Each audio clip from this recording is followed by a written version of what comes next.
আরে ময়লা বের করছো তুমি, জল বের। কাল আমাদের বাড়িতে বৈষ্ণব সেবা, তো আজ আমরা সবাই মিলে এসেছি ছাদ পরিষ্কার করতে।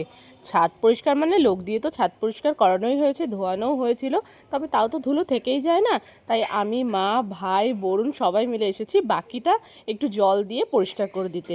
এই দেখো অনেক দিন পর ঝাঁটা হাতে আমি, কবে যে লাস্ট ঝাঁটা হাতে দিয়েছি, মানে এইভাবে ছাদ ঝাড় দিয়েছি তার তো কোনো ঠিক নেই।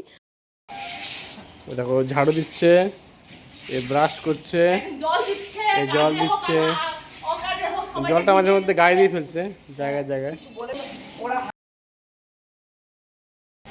দেখো দেখো ঝাড় দিচ্ছি, ঝাড়।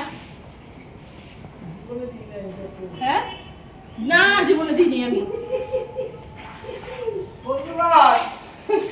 না তো দিয়েছি, হ্যাঁ খুব কম দিয়েছি রে, আর এক দুবার। এখন তো উঠার নাম নেই, তাই আর দিতে পারে না নাকি? তাহলে কিন্তু আমি কিছু করছি না কারণ ঠান্ডা লেগেছে। দুজন এরা ঠান্ডা লেগেছে তাই বেশি কিছু কাজ করতে পারছে না, খালি বকবক করছে, এটা করছে, জল দিচ্ছে, এইসব করছে, বুঝলে। এটা এনে দিয়েছে, অনেক কিছু এনে দিয়েছে, কাজ করছে, জলের কাজ করতে পারছে না।